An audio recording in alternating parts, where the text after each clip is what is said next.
नमस्कार दोस्तों आप सबने अपने बचपन में अपनी दादी या नानी से परियों की कहानियां तो खूब सुनी होंगी, लेकिन क्या कभी आपने किसी परी को देखा है?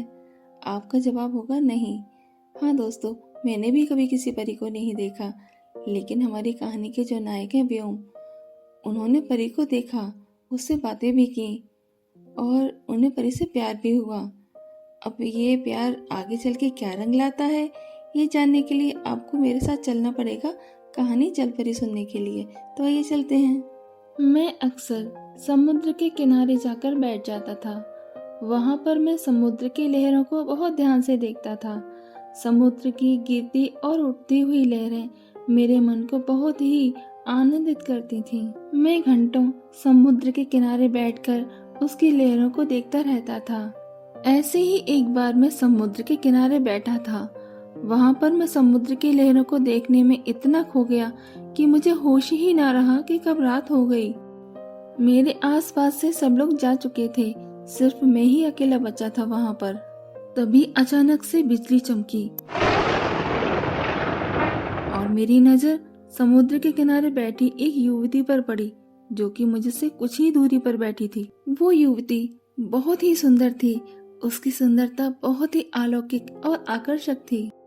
उसके कोमल बदन पर बहुमूल्य रत्नों से बने आभूषण सुशोभित हो रहे थे। उसका आधा बदन मतलब कमर से नीचे का हिस्सा पानी में था। मैंने सोचा कि ये दूर से देखने में इतनी सुंदर है, तो पास से देखने में कितनी सुंदर होगी। उसे नजदीक से देखने के लिए मेरा मन मचलने लगा। उसे नजदीक से देखने के लिए जैसे ही मैं उसके पास गया, वो अचानक से पानी में गायब हो गई। एक पल के लिए मुझे लगा कि जैसे मेरे हाथ से किसी ने कोई कीमती चीज छीनकर पानी में फेंक दी हो। मैं बहुत देर तक वहां इसी इंतजार में खड़ा रहा कि शायद मुझे एक बार वो फिर से नजर आ जाए, लेकिन कोई फायदा नहीं हुआ और मैं घर वापस आ गया। मैं हर रोज समुद्र के किनारे इसी इंतजार में जाकर बैठता कि वो मुझे शायद फिर से नजर आ जाए, लेकिन मैं हर रोज वहां से मायूस होकर ही लौटता था। ऐसे ही एक बार मैं उसके इंतजार में समुद्र के किनारे बैठा था। अचानक से समुद्र की लहरों के बीच वो मुझे दिखाई दी। रात होने की वजह से अंधेरे में मुझे कुछ ठीक से तो नजर नहीं आ रहा था, लेकिन उसके चेहरे की चमक से मैं उसे पहचान गया था। चांदनी रात में उसका सुंदर चेहरा चांद को भी फीका कर रहा था। उसे देखकर मैं खुशी से उछल पड़ा। एक ही पल में वो मेरे सामने थी, मेरे नजदीक थी और वो मुझे देखकर मुस्कुरा भी रही थी। उसकी वो मुस्कान बहुत ही मनमोहक थी, एक ऐसी मुस्कान जिसमें खो जाने को जी चाहे। मैं उसकी निश्चल, कोमल और अलौकिक सुंदरता को अपलक निहार रहा था। उसमें मैं इतना खो गया कि मैं खुद को ही भूल गया।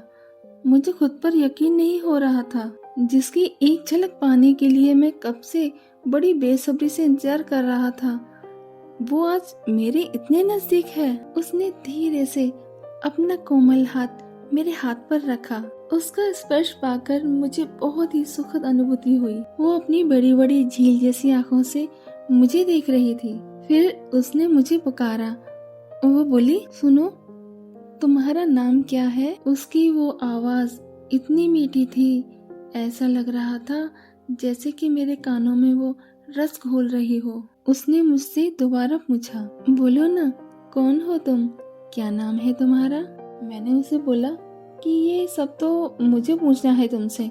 तुम कौन हो, तुम्हारा नाम क्या है और तुम रहती कहाँ हो, और यहाँ पर इतनी रात में अकेली क्या कर रही हो?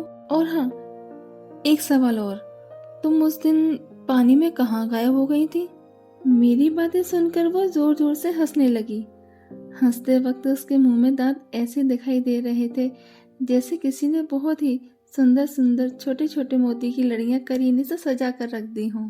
मैं मंत्रमुग्ध हो उसकी चंचल हंसी को देख रहा था। उसने अपनी हंसी को थोड़ा सा विराम दिया और बोली, अरे, आपने मेरे सवाल का तो उत्तर दिया नहीं, उल्टा मुझसे इतने सारे सवाल एक साथ कर दिए। खैर चलो, कोई बात नहीं, मैं ही तुम्हारे सारे सवालों का जवाब दे देती हूँ। सुनो, मेरा नाम चंद्र आभा है। तुमने पूछा था कि मैं उस दिन पानी में कहाँ गायब हो गई थी, तो मैं गायब नहीं हुई थी, मैं तो अपने घर गई थी।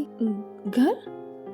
मैंने आश्चर्य से पूछा, तुम्हारा घर पानी में? तो उसने मुस्कुराते हुए जवाब दिया कि मैं तुम्हारी तरह नहीं हूँ। ये सुनकर मेरा आश्चर्य और बढ़ गया। मैंने कहा, मतलब? तो वो बोली, मतलब ये कि मैं तुम्हारे जैसे इंसान नहीं हूँ। मैं पानी के अंदर रहती हूँ और मैं जल परी हूँ। हम लोग देर रात को ही पानी के ऊपर आते हैं, वो भी कभी कभी जब समुद्र बिल्कुल शांत रहता है। एक दिन मैं अकेली ही जल के ऊपर आ गई थी। उस दिन मैंने तुम्हें देखा था, तुम अकेले बैठे बैठे मुस्कुरा रहे थे। तुम्हारी वो रहस्यमयी मुस्कान मुझे पागल कर गई थी। तब से मैं हर रोज चुपके चुपके तुम्हें देखा करती थी। तुम्हें पता न चले इसलिए मैं ज्यादा देर पानी से बाहर नहीं आती थी। उस दिन जब तुमने मुझे देखा था ना, तो मैं पहली बार ही पानी से बाहर निकल कर बैठी थी। उससे पहले मैं पानी से बाहर नहीं आई थी। उसकी बातें सुनकर मैंने उससे पूछा कि तुम मुझे चुपके चुपके देखा करती थी, तो फिर उस दिन जब मैं तुम्हारे पास आ रहा था तो तुम गायब क्यों हो गई थी? वो बोली, मैं डर गई थी कि कहीं तुम मुझे पकड़कर न ले जाओ। मैंने पूछा, मतलब? तो वो बोली, मेरी जो दादी और नानी है ना, उन्होंने मुझे बताया था कि हमारी जो पानी के अंदर वाली दुनिया है, वो दुनिया पानी से बाहर वाली जमीनी दुनिया से बहुत अलग है। हमारे यहाँ सब मिलजुल कर रहते हैं, न किसी से झगड़ा और न किसी से दुश्मनी। हम लोग अपने फायदे के लिए कभी किसी को कोई भी नुकसान नहीं पहुँचाते। मेरी नानी ने मुझे बताया था कि इस जमीन पर रहने वाले लोग बहुत ही ज्यादा मतलबी और लालची होते हैं। वो सिर्फ अपना ही फायदा देखते हैं और अपने फायदे के लिए वो किसी का खून भी कर सकते हैं। जमीन पर रहने वाले लोग पैसों के लिए अपने रिश्तों तक का खून कर देते हैं। वो पैसों के लिए कुछ भी कर सकते हैं। मेरी नानी कह रही थी कि वहाँ रहने वाले लोग दिखावा करते हैं। वो सोचते कुछ है, कहते कुछ है और करते कुछ है। इसीलिए मेरी माँ मुझे पानी से बाहर आने के लिए मना करती है। वो कहती है कि अगर तुम्हें किसी ने देख लिया तो वो तुम्हें छोड़ेगा नहीं, पकड़ के ले जाएगा और फिर पता नहीं क्या करेगा वो तुम्हारे साथ। चंद्र आभा की बातें सुनकर मैं बोला, तुमने जो भी हम इंसानों के बारे में बोला वो सब सच है, लेकिन तुम पानी के अंदर रहने वाले, पानी के बाहर रहने वालों के बारे में इतना सब कैसे जानते हो? तो उसने बताया कि इंसानों की बातें सुन सुनकर यहाँ पर लोग आते हैं और आपस में बातें करते हैं। बहुत लोग तो यहाँ ऐसे भी आते हैं जो खुद से ही बातें करते करते खुद को पानी में डुबो देते हैं और मर जाते हैं। कुछ लोग किसी को मारकर इस पानी में फेंक देते हैं। आपकी दुनिया बहुत बुरी है। फिर मैंने उससे पूछा, तो फिर तुम मेरे पास क्यों आई? मेरे सामने आते हुए तुम्हें डर नहीं लगा? मैं भी तो जमीन पर रहने वाला एक इंसान ही हूँ ना। तुम्हें पकड़ कर ले गया तो? वो बोली, तुम ऐसे नहीं हो, तुम औरों से अलग हो। मुझे नहीं पता कि तुम्हारे अंदर ऐसा कौन सा जादू है जिसने मुझे तुम्हारे पास खींच लिया है। मैं नहीं जानती कि तुम मुझे इतने अच्छे क्यों लगते हो, पता नहीं क्यों, लेकिन तुम्हारे ऊपर विश्वास करने का दिल करता है। अचानक से चहकती हुई वो मुझसे बोली, तुम्हारे सारे सवालों के जवाब मैंने दे दिए, लेकिन तुमने मेरे सवाल का जवाब अभी तक नहीं दिया। अपने बारे में तुमने अभी तक मुझे कुछ भी नहीं बताया। मैंने कहा, मेरा नाम व्योम है। मेरे परिवार में मैं, माँ पापा, भाई बहन सब हैं, लेकिन मैं अकेला रहता हूँ। मेरी बात सुनकर वो बड़ी मासूमियत से बोली, क्यों? उन सब ने तुम्हें घर से निकाल दिया क्या? उसके सवाल पर मुझे हंसी आ गई। मैंने कहा, अरे नहीं, ऐसा कुछ भी नहीं है। वो सब गांव में रहते हैं। मैं यहाँ नौकरी करता हूँ इसलिए अकेला रहता हूँ। तुम्हें पता है, मुझे यहाँ समुद्र के किनारे आकर बैठना बहुत अच्छा लगता है। इसकी लहरें मुझे रोमांचित करती हैं। मैं उससे बातें कर ही रहा था कि वो अचानक से बोली, उफ, मुझे जाना होगा, आज मुझे बहुत देर हो गई। घर में मुझे सब ढूंढ रहे होंगे, मैं वहाँ नहीं मिली तो मुझे ढूंढते हुए सब यहाँ आ जाएंगे। इतना बोलकर वो फिर से पानी में गायब हो गई। मैं उसे आवाज देता ही रह गया कि फिर कब मिलोगी, सुनो सुनो। वो चली गई। अब मैं फिर से अकेला था और मेरे साथ था उसका इंतजार। लेकिन अब मुझे पक्का यकीन था कि वो मुझसे मिलने फिर से आएगी एक न एक दिन। मैं हर रोज समुद्र के किनारे बैठकर उसकी राह देखता रहता था। पूरा एक हफ्ता बीत गया, वो नहीं आई। मेरा मन बेचैन हो उठा। क्या हुआ होगा उसके साथ, क्यों नहीं आई वो? मैं बेबस था क्योंकि मैं पानी के अंदर नहीं जा सकता था। इसी बेचैनी और बेबसी से मैं वहाँ उसका हर रोज इंतजार करता था। एक दिन मुझे इंतजार करते करते बहुत रात हो गई। मैं मायूस होकर घर लौटने के लिए मुड़ा ही था कि अचानक मुझे किसी ने पुकारा। बहुत अच्छी तरह से पहचानता था मैं उस आवाज को। मैं उस आवाज को कैसे भूल सकता था। ये आवाज वही मीठी सी आवाज थी जिसने मेरे कानों में रस घोल दिया था। आवाज सुनकर मैं पलटा, देखा तो चंद्रावा ही थी वो। पहले तो मुझे अपनी आंखों पर यकीन ही नहीं हुआ। मुझे लगा कहीं मैं सपना तो नहीं देख रहा। तभी उसने मेरे ऊपर पानी फेंका और खिलखिलाकर हंसने लगी। अब मुझे यकीन हो गया कि मैं सपना नहीं देख रहा था। चंद्रावा सचमुच मेरे सामने है। मेरी तो खुशी का ठिकाना ही नहीं था। मैंने उससे पूछा कि इतने दिन तक वो कहाँ थी, आई क्यों नहीं मुझसे मिलने। तो उसने मुझे बताया कि उस दिन मुझे देर हो गई थी ना, तो माँ ने मुझ पर बहुत गुस्सा किया और मुझे पूरा 1 हफ्ता घर से बाहर न निकलने की सजा दे दी थी। फिर मैंने पूछा, 1 हफ्ते बाद तो तुम आ सकती थी ना। पता है, तुम्हारे बिना मुझे कुछ भी अच्छा नहीं लग रहा था। वो बोली कि मैं नहीं आ सकती थी, सब लोग मेरे आसपास ही थे। आज जब मुझे मौका मिला तो मैं आ गई तुमसे मिलने, क्योंकि आज हमारे यहाँ जश्न की रात है। मैंने पूछा, आज ऐसा क्या है?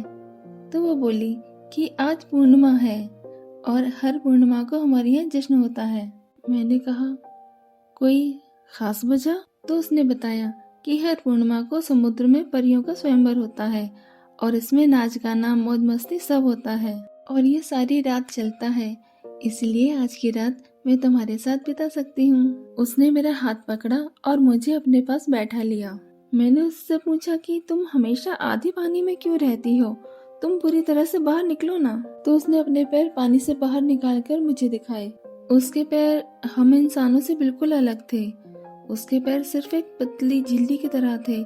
उन पैरों से वो जमीन पर बिल्कुल भी नहीं चल सकती थी और वो अपने पैरों को ज्यादा देर पानी से बाहर भी नहीं रख सकती थी। उसने मुझे बताया कि अगर वो अपने पैरों को पानी से बाहर रखेगी तो उसके पैर खराब हो जाएंगे, इसीलिए वो अपना आधा शरीर हमेशा पानी में रखती है। फिर मैंने उससे पूछा कि तुम्हारे यहाँ स्वयंवर कैसा होता है। तो उसने मुझे बताया कि स्वयंवर में जितने लड़के होते हैं उतनी ही लड़कियाँ होती हैं और लड़कियां अपनी एक एक अंगूठी उतारकर किसी गुप्त स्थान पर छुपा देती हैं। जो लड़का जिस लड़की की अंगूठी ढूंढ कर लाता है उससे उसकी शादी हो जाती है। फिर उसने मुझसे पूछा कि तुम्हारे यहाँ शादी कैसे होती है। मैंने कहा, हमारे यहाँ शादी 2 तरह से होती है, एक अपनी मर्जी से और दूसरी माता पिता की मर्जी से। उसने कहा, मतलब? मैं समझी नहीं। तो मैंने उसे समझाया कि आजकल ज्यादातर लोग अपनी पसंद से ही शादी करना पसंद करते हैं, क्योंकि कॉलेज में साथ साथ पढ़ते हैं और पढ़ते पढ़ते प्यार हो जाता है और प्यार में इंसान अंधा हो जाता है, उसे अपना पराया कुछ दिखाई नहीं देता। वो सोचता है कि घर वाले हाँ करते हैं तो ठीक, वरना भागकर शादी कर लेंगे। एक बार शादी हो गई तो सब मान जाएंगे, लेकिन वो ये नहीं जानते कि घर वाले तो मान जाएंगे, जब सिर पर जिम्मेदारियां आएंगी और प्यार का भूत जो कॉलेज से उनके सर पर सवार था वो उतरेगा तब क्या होगा। उसने पूछा, क्या होगा? मतलब क्या होगा? मैंने कहा, तलाक की नौबत आ जाती है, परिवार बिखर जाता है और अगर बच्चे हों तो सबसे ज्यादा तो बेचारे बच्चों को भुगतना पड़ता है। उसने पूछा, बच्चों को कैसे? मैंने बताया कि जब तलाक होता है तो बच्चे माँ या बाप दोनों में से किसी एक के साथ ही रह सकते हैं। मेरी बातें सुनकर वो उदास हो गई और बोली, ओह, ये तो बहुत गलत है, फिर तो माँ बाप की मर्जी से ही शादी करनी चाहिए। उसकी बातें सुनकर मुझे थोड़ी हंसी आ गई। मैं बोला, हम इंसानों को किसी तरह से चैन नहीं है, तुम जानती हो। जब कोई लड़का किसी लड़की को देखने उसके घर जाता है तो पता है वो उसका ऐसा इंटरव्यू लेता है कि जैसे वो उसे अपनी पत्नी बनाने नहीं जा रहा हो, किसी बहुत ऊंची पोस्ट पर नौकरी देने वाला हो। बेचारी लड़की को बहुत कुछ सहन करना पड़ता है, कभी उसकी शक्ल को लेकर तो कभी उसके रंग को लेकर लोग उसे नापसंद करके चले जाते हैं। वो लोग कभी ये नहीं सोचते कि वो लड़की कोई सामान नहीं है जिसे वो अच्छी तरह से देखकर ही उसे खरीदेंगे। और मेरे हिसाब से तो उन लोगों से ज्यादा गलती तो लड़की और उसके घर वालों की होती है, क्योंकि वो लोग अगर लड़की दिखाने से पहले सारी बातें स्पष्ट कर लें तो ठीक रहेगा। और लड़की को यूं बार बार लड़के वालों के सामने सच धस कर जाने के बजाय यूं ही जाना चाहिए और बोलना चाहिए कि मैं जैसी भी हूँ, मैं खुद के लिए और अपने माँ पापा के लिए बहुत स्पेशल हूँ। अगर आप लोगों को मुझ में कोई भी कमी नजर आती है तो इसमें मेरी या मेरी फैमिली की कोई गलती नहीं। मुझे जैसा भी रंग रूप दिया है भगवान ने दिया है। जानती हो चंद्राबा, बात यहीं पर खत्म नहीं होती। कहीं कहीं तो ऐसा होता है कि लड़के ने माँ बाप की मर्जी से शादी की और शादी के बाद बहू ने आकर सास ससुर की बेइज्जती कर दी। और जब वो बेटे से इसकी शिकायत करते हैं तो जानती हो बेटे का क्या जवाब होता है? वो कहता है, मैं क्या करूं, पसंद तो आप ही लोगों की है। मैंने शादी आप लोगों की पसंद की लड़की से ही की है, अब इसमें मैं क्या कर सकता हूँ। बातें करते करते अचानक मुझे याद आया कि मैं ये क्या लेकर बैठ गया। इन सब बातों से उसे क्या लेना देना। मैंने उसे कहा कि अरे यार छोड़ो हमारी दुनिया की बातें, हमारी दुनिया तो रंग बिरंगी है, इसमें बहुत सी अच्छाई भी है और बहुत सी बुराई भी है। तुम बताओ कुछ अपने बारे में। तो उसने कुछ बताने के बजाय मुझसे एक सवाल और किया, तुम्हारी शादी हो गई? मैंने कहा नहीं हुई। उसने पूछा क्यों? तो मैंने कहा कि मुझे कोई लड़की अभी तक पसंद ही नहीं आई थी और अब जो पसंद आई है वो इस दुनिया से बिल्कुल अलग है। सोच रहा हूँ उसे कैसे बताऊं कि मैं उससे शादी करना चाहता हूँ, कैसे बात करूं उससे और उसके परिवार वालों से। मेरी बातें सुनकर वो हंसने लगी और बोली तो इसमें कौन सी बड़ी बात है? अरे जैसे तुम्हारे यहाँ सब करते हैं वैसे ही तुम भी कर लो। ऐसा ना हो कि तुम सोचते रह जाओ और वो किसी और की हो जाए, इसलिए देर मत करो। तुम ठीक कह रही हो शायद। मैंने एक लंबी सांस छोड़ते हुए कहा। मैं कुछ और बोल पाता उससे पहले ही वो बोली, सुनो व्योम, अब मुझे जाना होगा, मैं जल्दी ही फिर आऊंगी तुमसे मिलने। इतना बोलकर वो फिर से चली गई और इस बार तो उसने मुझे पहले से भी ज्यादा इंतजार करवाया। मैं हर रोज उसकी राह देखता था लेकिन वो नहीं आती थी। बहुत दिनों के बाद वो आई। मैंने उसका चेहरा देखा जो हमेशा फूल की तरह खिला रहता था, वो चेहरा आज मुरझाया हुआ था। उसका मुरझाया हुआ चेहरा देखकर मेरे मन में तरह तरह के सवाल उठने लगे। कहीं ऐसा तो नहीं कि मैंने सचमुच में देर कर दी इससे शादी की बात करने में, या फिर ऐसा तो नहीं कि इसकी शादी किसी और से हो गई हो और ये मुझे बोलने आई हो कि ये हमारी आखिरी मुलाकात है, आज के बाद मैं कभी तुमसे मिलने नहीं आऊंगी। यही सब सोचकर मैं घबरा गया था। मैं एक ही पल में पसीने से तरबतर हो गया था। मुझे इस तरह से देखकर वो बोली, क्या हुआ व्योम, तुम ठीक तो हो ना? घबराहट की वजह से मेरी तो आवाज ही नहीं निकल रही थी। मैं बड़ी मुश्किल से हकलाते हुए बोला, कुछ नहीं। तुम बताओ, तुम इतने दिन कहाँ गायब रही और तुम इतनी उदास क्यों हो? कहीं गायब नहीं हुई थी व्योम। उस दिन मैं तुमसे मिलकर गई थी ना, तो उसके दूसरे दिन मेरी नानी हमेशा के लिए चली गई। मैंने पूछा कहाँ चली गई? तो वो बोली, जहाँ से जाने के बाद कोई वापस नहीं आता। मैं समझ गया कि उसकी नानी का देहांत हो गया है। मैं उसे सांत्वना देने लगा, तभी मेरे मन में एक सवाल आया और मैंने उसे पूछ लिया, अच्छा चंद्राभा, एक बात बताओ, हमारे यहाँ जब किसी का देहांत होता है, जैसे तुम्हारी नानी का हुआ, तो हमारे यहाँ कुछ लोग डेड बॉडी को जला देते हैं, कुछ जमीन में गाड़ देते हैं, तुम्हारे यहाँ क्या करते हैं? उसने बताया कि हमारे यहाँ जब कोई शांत हो जाता है। मैंने उसकी बात बीच में काटते हुए कहा, शांत मतलब देहांत होना है ना? उसने कहा हाँ, जब हमारे यहाँ कोई शांत हो जाता है तो उसे एक जालीदार बॉक्स में बंद करके वहाँ रखते हैं जहाँ पानी के अंदर सूर्य की रोशनी पड़ती है। कुछ ही दिनों में वो धीरे धीरे झाग बन जाता है और बॉक्स खाली हो जाता है। मेरी नानी भी झाग बन गई। ये सब बताते हुए उसकी आंखें भर आई थी। उसकी बातें सुनकर मेरी जान में जान आई और मैंने मन ही मन भगवान का शुक्रिया अदा किया। शुक्र है भगवान का, जैसा मैं सोच रहा था वैसा कुछ भी नहीं है। मैं अपनी भावनाओं पर काबू न रख सका और मैंने बोल दिया कि अच्छा ये बात थी, मैं तो कुछ और ही सोच कर डर गया था। उसने पूछा, क्या सोच रहे थे तुम मेरे बारे में, बताओ ना व्योम। मैंने कहा बता दूंगा, लेकिन मेरी एक शर्त है। उसने कहा बोलो क्या शर्त है? मैं बोला, देखो चंद्राभा, मैं तुमसे आज अपने दिल की बात करने जा रहा हूँ। अगर तुम्हें बुरा लगे तो प्लीज मुझे बोल देना, लेकिन मुझसे रूठ कर मत जाना। जब उसने मुझे विश्वास दिलाया कि मैं बिल्कुल भी नाराज नहीं होंगी, तो मैंने उसे बोला, चंद्राभा, मैंने उस दिन जिस लड़की के बारे में तुमसे जिक्र किया था ना, और तुमने कहा था कि उस लड़की से जल्दी से बात कर लो, कहीं ऐसा ना हो कि वो किसी और की हो जाए। तो चंद्रा, हाँ, मैंने जिस लड़की के बारे में तुमसे कहा था वो लड़की तुम हो। इसीलिए चंद्राभा, तुम्हारा उदास चेहरा देखकर मैं घबरा गया था कि कहीं तुम्हारी शादी तो किसी और से नहीं हो गई। मैंने बिना रुके एक ही सांस में सारी बातें उसे कह दी। वो चुप थी, उसकी ये चुप्पी मेरी जान लिए जा रही थी। मैंने बहुत हिम्मत करके उससे पूछा, क्या हुआ आभा, तुम चुप क्यों हो? देखो प्लीज, नाराज मत होना। अगर तुम्हें मेरी बात बुरी लगी हो तो प्लीज मुझे माफ कर दो। मैं हाथ जोड़कर उसके सामने घुटनों के बल बैठ गया था।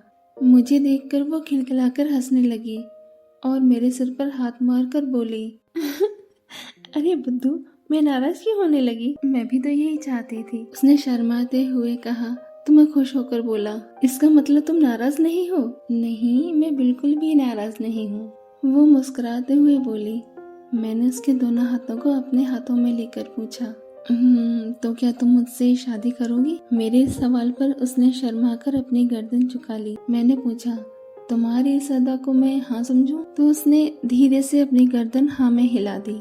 मुझे तो उस वक्त ऐसा लगा जैसे भगवान ने सारी जहाँ की खुशियाँ मेरी झोली में डाल दी हों। वो बोली, तुम्हें ऐसा क्यों लगा कि मैं किसी और से शादी करूंगी? अरे बुद्धू राम, मैंने उस दिन तुम्हें कहा था कि हमारे यहाँ पूर्णिमा को ही स्वयंवर होता है, उसी दिन शादी होती है, उससे पहले नहीं होती। और मैं तो तुम्हें शुरू से ही पसंद करती थी, लेकिन मैं डरती थी तुमसे बात करने में, क्योंकि हमारा रिश्ता तो बेमेल रिश्ता है ना। तुम जमीन पर रहने वाले और मैं पानी के अंदर रहने वाली। न तुम मेरे साथ पानी में रह सकते हो और न मैं तुम्हारे साथ जमीन पर रह सकती हूँ। उसकी बात सुनकर मैं भी सोच में पड़ गया। बात तो सही थी उसकी, लेकिन कुछ न कुछ तो करना ही पड़ेगा। मैंने उसको बोला, सुनो, मैं तुम्हारे घर नहीं जा सकता, लेकिन तुम्हें मैं अपने घर ले जा सकता हूँ। उसने पूछा, कैसे ले जाओगे मुझे अपने घर और रखोगे कहाँ मुझे? मैंने कहा, पानी में। तुम पानी में ही रहोगी, मैं तुम्हारे लिए सारी व्यवस्था कर दूंगा। मेरी बात सुनकर वो खुश होते हुए बोली, क्या सच में तुम ऐसा कर सकते हो? मैंने कहा, हाँ, मैं तुम्हारे लिए कुछ भी कर सकता हूँ, बहुत चाहता हूँ मैं तुम्हें। उसने पूछा, कितना समय लगेगा तुम्हें सारा इंतजाम करने में? तो मैंने कहा, थोड़ा सा समय तो लगेगा, क्योंकि मुझे सबसे पहले पैसों का इंतजाम करना पड़ेगा। फिर कोई ऐसी जगह तलाशनी होगी जहाँ ज्यादा लोग आते जाते ना हो। मेरी बात सुनकर वो उदास हो गई। मैंने उसकी उदासी का कारण पूछा तो वो बोली, हमारे यहाँ शादी पूर्णिमा को ही होती है, और दूसरी बात यह है कि हमारे यहाँ पर दुल्हन अपनी शादी पर अपनी माँ की शादी का ही जोड़ा पहनती है। हमारे यहाँ ऐसा मानते हैं कि अगर दुल्हन अपनी माँ की शादी का जोड़ा पहनकर शादी करती है तो उसका जीवन खुशियों से भरा रहता है। और सबसे अहम बात यह है कि हमारे यहाँ लड़की के 16वें साल में जो पूर्णिमा आती है, उसी पूर्णिमा को इस स्वयंवर में उसे अपना जीवन साथी चुनना होता है, और वो पूर्णिमा 2 दिन बाद आने वाली है। उसकी बात सुनकर मैं सोच में पड़ गया। इस बार तो समस्या बड़ी थी, मेरी तो कुछ भी समझ में नहीं आ रहा था। मैंने उसको बोला, तुम ही बताओ क्या करना है। उसको भी कुछ समझ में नहीं आ रहा था, हम दोनों ही परेशान हो गए थे। फिर उसने कहा, एक काम हो सकता है, स्वयंवर में वो ही लड़की भाग ले सकती है जो पूरी तरह से स्वस्थ हो। मैं समझा नहीं, तुम क्या कहना चाहती हो? उसने कहा कि अगर कोई लड़की बीमार है या उसे कोई चोट लगी हो तो वो स्वयंवर में तब तक भाग नहीं ले सकती जब तक कि वो ठीक नहीं हो जाती। तो मैंने कहा, इससे क्या होगा, ना तो तुम्हें चोट लगी है और ना ही तुम बीमार हो। तो उसने कहा, चोट नहीं लगी तो क्या हुआ, लग तो सकती है ना। स्वयंवर वाले दिन मैं खुद को कैसे भी करके घायल कर लूंगी, जिससे मुझे वहाँ जाना नहीं पड़ेगा, और जब सब वहाँ स्वयंवर में व्यस्त हो जाएंगे तब मैं तुम्हारे पास आ जाऊंगी। तुम यहीं पर मेरा इंतजार करना, करोगे ना? बोलो। मैंने कहा, क्यों नहीं करूँगा, मैं तो तुम्हारा इंतजार अपनी आखिरी सांस तक करूँगा। लेकिन हमारी शादी होगी कैसे, क्योंकि हमारे यहाँ शादी पंडित के द्वारा कराई जाती है। अग्नि के समक्ष 7 फेरे होते हैं और भी बहुत सारी रस्में होती हैं। मेरी बात सुनकर वो बोली, व्योम, क्या हम शादी उस तरह से नहीं कर सकते जैसे हमारे यहाँ होती है। उसकी बात सुनकर मुझे हंसी आ गई। मैं बोला, तुम्हारी अंगूठी में पानी के अंदर कैसे ढूंढूंगा। उसने समुद्र के किनारे एक जगह बताई। उसने कहा कि मैं वहाँ उस जगह एक बॉक्स में अपनी अंगूठी छुपा दूंगी, तुम उसे वहाँ से ढूंढकर निकाल लेना। लेकिन देखो, धोखेबाजी मत करना मेरे साथ, ये रस्म तुम पूरी ईमानदारी से करोगे।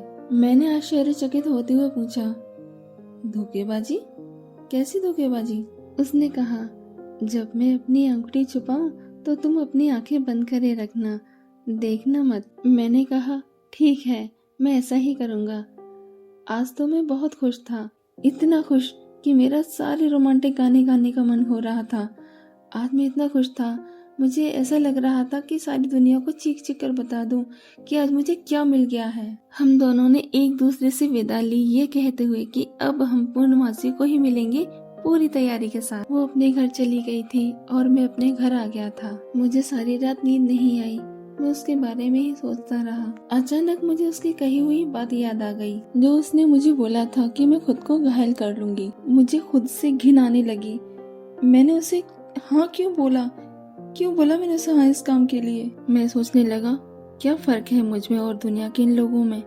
आज मैंने भी तो अपने फायदे के लिए किसी के नुकसान के बारे में नहीं सोचा। नहीं, मैं इतना नहीं गिर सकता। जिसे मैं अपनी जान से ज्यादा चाहता हूँ, उसी के शरीर पर चोट मैं कैसे बर्दाश्त कर सकता हूँ। ये सब सोचकर मैं बहुत डर गया और तुरंत समुद्र के तट पर गया। मैंने बहुत कोशिश की कि वो मुझे एक बार दिख जाए तो मैं उसे खुद को चोट पहुंचाने से रोक लूं, लेकिन कोई फायदा नहीं हुआ। पूर्णिमा को मैं जल्दी से तैयार होकर समुद्र तट पर पहुंच गया था, लेकिन वो अभी तक नहीं आई थी। मैं वहीं बैठकर उसका इंतजार करने लगा। मुझे इंतजार करते करते काफी देर हो गई थी, लेकिन वो अभी भी नहीं आई थी। मैंने सोचा मैं थोड़ा सा आगे पानी में जाकर देखूं, और यही सोचकर मैं थोड़ा आगे बढ़ गया। तभी अचानक मुझे ऐसा लगा जैसे मेरे पैरों को पकड़कर कोई पानी में खींच रहा है। मैं पानी में डूबने लगा था और बाहर निकलने के लिए छटपटाने लगा। मैं अपने हाथ पैर मारकर पानी से बाहर निकलने की कोशिश करने लगा। मुझे घबराहट होने लगी थी, मेरा दम घुटने लगा था। मैं वहां से निकलने की पूरी कोशिश कर रहा था। फिर मैंने ईश्वर को याद करके अपनी पूरी ताकत से जोर लगाया और मैं एकदम से पानी से बाहर आकर बैठ गया। और फिर मैंने अपने चारों तरफ नजर दौड़ाई तो देखा मेरे कमरे में चारों तरफ बारिश का पानी भरा हुआ है, जिसमें कि मैं जिस चारपाई पर सोया था वो भी पूरी पानी में डूब चुकी थी और मैं पूरा पसीने से लथपथ था। मैंने अपना माथा पकड़ा तो बर्फ की तरह ठंडा हो गया था। मैं सोचने लगा, हे भगवान, ये कैसा सपना था। तो दोस्तों, कैसी लगी आपको ये कहानी? कमेंट करके जरूर बताएं, और हाँ, मेरे चैनल स्टोरी टेलिंग को सब्सक्राइब करना ना भूलें।